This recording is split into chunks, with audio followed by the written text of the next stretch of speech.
আসসালামু আলাইকুম। আমি ডাক্তার মোহাম্মদ রেজাউল করিম, DHMS, ঢাকা। আজ আমি IBS পেটের এমন একটি সমস্যা নিয়ে কথা বলবো, যেটা অনেকেই ভুগেছেন কিন্তু সঠিকভাবে বুঝতে পারেন না। আপনি কি খাওয়ার পরে পেট ফাঁপা অনুভব করেন? কখনো উদ্রাময়, কখনো কোষ্ঠকাঠিন্য রোগে ভোগেন? তাহলে এই ভিডিওটি আপনার জন্য। IBS হচ্ছে ইরিটেবল, সংবেদনশীল, লোয়ার অন্তর এবং সিন্ড্রোমি কিছু সংখ্যক লক্ষণ। অন্ত্রের অতিরিক্ত সংবেদনশীলতার জন্য তৈরি হয় পেটের সমস্যা, যা IBS। IBS-এর অনেকগুলো কারণ রয়েছে।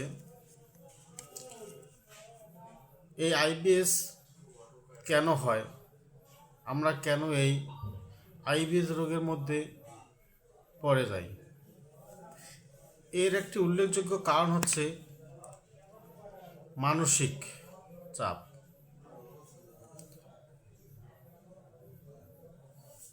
মাথার চাপ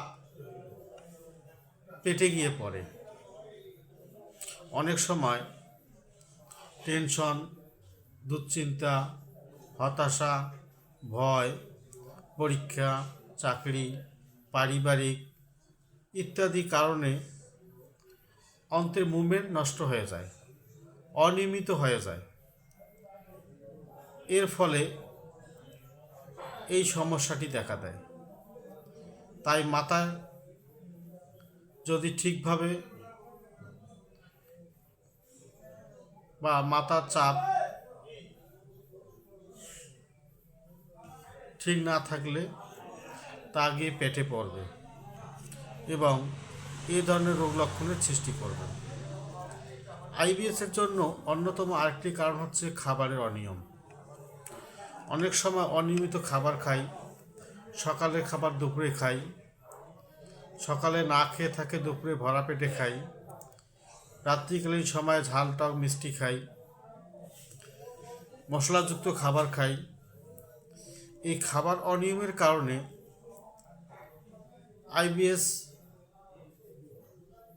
সমস্যা দেখা দিতে পারে। কারণ এই অনিয়মিত খাদ্য,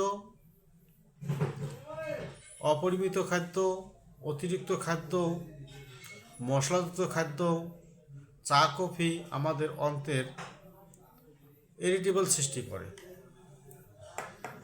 তাই বলি, পেট তো মেশিন না, যত খুশি চাপ দিবেন পেট চলতে থাকবে।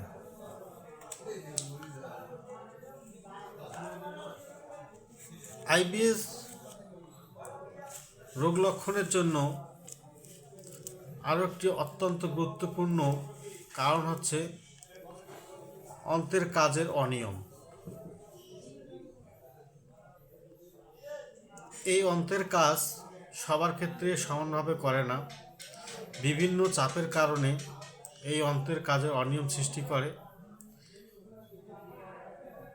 অন্ত্রের কাজে অনিয়মের কারণে এই IBS দেখা দেয়। অন্ত্র যদি দ্রুত কাজ করে সেক্ষেত্রে উদ্রাময় বা ডায়রিয়া দেখা দেয়। অন্ত্র যদি ধীরে কাজ করে সেক্ষেত্রে কোষ্ঠকাঠিন্য, কোষ্ঠবদ্ধতা দেখা দেয়। যদি দুটার ক্ষেত্রে অনিয়ম হয় তাহলে দেখা যায় কোনো সময় রোগীর উদ্রাময়, আবার কিছু সময় রোগীর কোষ্ঠকাঠিন্যতায় ভোগে। এটা লেগেই থাকে। IBS রোগ লক্ষণের আরেকটি কারণ হচ্ছে পূর্বের ইনফেকশন। অনেক সময় দেখা যায় রোগীর ইতিপূর্বে উদ্রাময় কিংবা আমশা ছিল, যা ওষুধ সেবনের মাধ্যমে সম্পূর্ণরূপে নিরাময় হয়নি, কিছু রেশ থেকে যায়, এই কিছু রেস থেকে যাওয়ার কারণে পরবর্তীতে ধীরে ধীরে এক সময় আইবিএস রোগ লক্ষণে পরিণত হয়। আরেকটি কারণ হচ্ছে অতি সংবেদনশীলতা। অন্ত্রের অতি সংবেদনশীলতা আইবিএস রোগের জন্য অন্যতম কারণ। অনেক সময় দেখা যায় সাধারণ গ্যাস, কিন্তু কারো কারো ক্ষেত্রে অনেক বড় সমস্যা বলে মনে হয় এবং তার কষ্ট অন্যের চেয়ে অনেক গুণে বেশি অনুভব করে। ঠিক একই গ্যাসের সমস্যা অন্ত্রের সংবেদনশীলতার উপর নির্ভর করে, অনেকেরই অনুভূত হয় না। অনেকেই এটা স্বাভাবিক বিষয় বলে চলে যায়। এই অন্ত্রের সংবেদনশীলতাই হচ্ছে আইবিএস রোগ লক্ষণ বোঝার উপায়। অন্ত্রের সংবেদনশীলতা তারতম্যর কারণে আইবিএস রোগ লক্ষণে পরিণত হয়। সোজা কথায় আইবিএস মূলত মানসিক চাপ, খাদ্য অভ্যাস ও অন্ত্রের সংবেদনশীলতা মিশ্রিত রূপ। পেট ঠিক করতে চাইলে মাথা আর খাদ্য অভ্যাস দুটোই ঠিক করতে হবে। কমেন্টে লিখুন আপনার পেটের সমস্যা কতদিন ধরে, কখন এই সমস্যাটি বেশি হয়, খাওয়ার পরে না মানসিক কোনো দুশ্চিন্তার কারণে।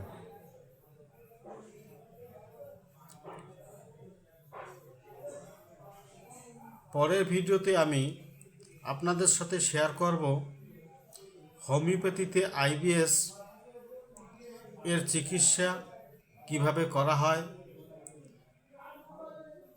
অথবা রোগীর আইবিএস রোগ লক্ষণে কী কী লক্ষণ জানতে হয় এবং লক্ষণ সদৃশ কিভাবে ওষুধ নির্বাচন করা হয়।